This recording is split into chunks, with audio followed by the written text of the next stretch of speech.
Sampah merupakan salah satu masalah yang dihadapi oleh seluruh dunia.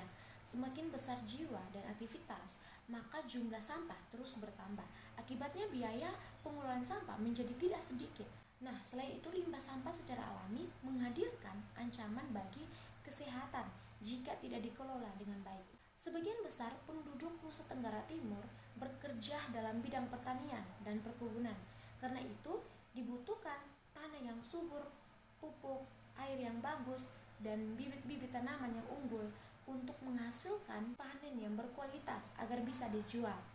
Nah, dari hasil ini, penggunaan ekoenzim dapat menjadi alternatif untuk mengurangi biaya dan juga tetap menghasilkan tanaman yang berkualitas.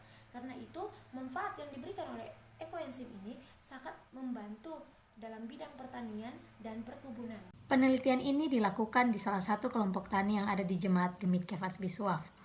Metode penelitian yang digunakan adalah metode penelitian kualitatif, yaitu penelitian lapangan. Dalam penelitian ini, pengumpulan data dilakukan melalui wawancara secara tidak langsung atau melalui telepon. Teori yang akan kami gunakan ialah teori Ian Geberbor tentang eksistensi sains dan juga agama. Sains sendiri dipandang sebagai karunia yang diberikan bagi manusia untuk mencari kebenaran yang bersifat objektif. Pengaktualisasian sains sendiri dalam dunia modern menghasilkan teknologi yang diakui membuat kehidupan manusia menjadi lebih mudah, efisien, nyaman, aman, dan juga terjangkau.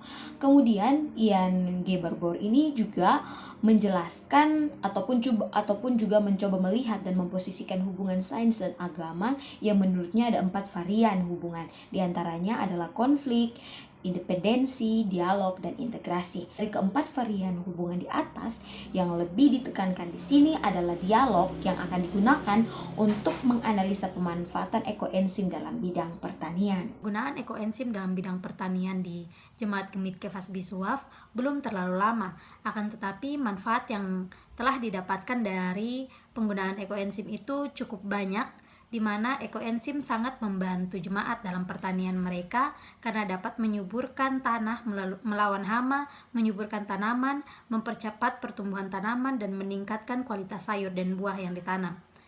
Penggunaan ekoenzim juga membantu jemaat dalam ekonomi mereka, di mana mereka tidak perlu membeli pupuk karena bisa membuat pupuk alami sendiri. Ekoenzim merupakan hasil fermentasi selama 90 hari dari sampah organik dapur seperti sisa buah dan sayuran. Lalu ada gula, yaitu gula merah, molase, dan cair. Dan cairan ekoenzim berwarna coklat tua dan memiliki aroma manis dan asam yang kuat. Cara membuatnya yaitu siapkan tempat atau wadah yang memiliki tutup, kemudian masukkan air bersih dengan volume air sebanyak 60% dari ukuran wadah. Lalu masukkan gula cair merah atau molase sesuai takaran yaitu 10% dari berat air. Masukkan potongan sayur atau buah, bisa juga kulit buah-buahan yaitu 30% dari berat air. Lalu aduk, kemudian tutup rapat. Lalu beri label tanggal pembuatan dan tanggal panen, tutup rapat selama 90 hari.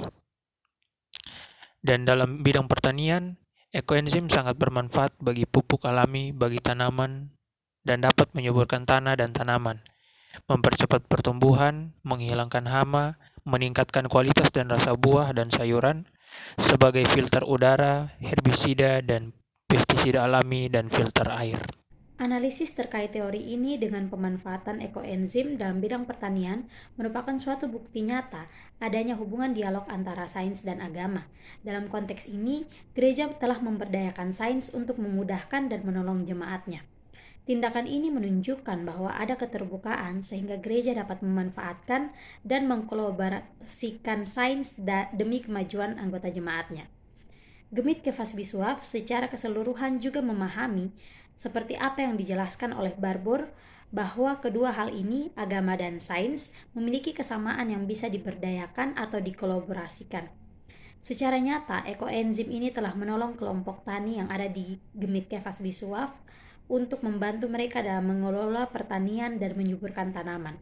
Apalagi ekoenzim juga dilihat tidak merugikan, tetapi ramah lingkungan dan tidak berpotensi merusak alam. berdasarkan hasil penelitian dan pembahasan terhadap pemanfaat ekoenzim dalam bidang pertanian dari kelompok tani Jemaat Gemit Kefas Bisuaf memberikan dampak positif dan kelangsungan hidup jemaat. Nah, dampak positif dari penggunaan pupuk ekoenzim yaitu menyuburkan tanah, melawan hama, menyuburkan tanaman, mempercepat pertumbuhan tanaman, dan meningkatkan kualitas sayur dan buah yang ditanam. Selain itu, penggunaan ekoenzim juga membantu perekonomian Jemaat Gemit Kefas Bisuaf.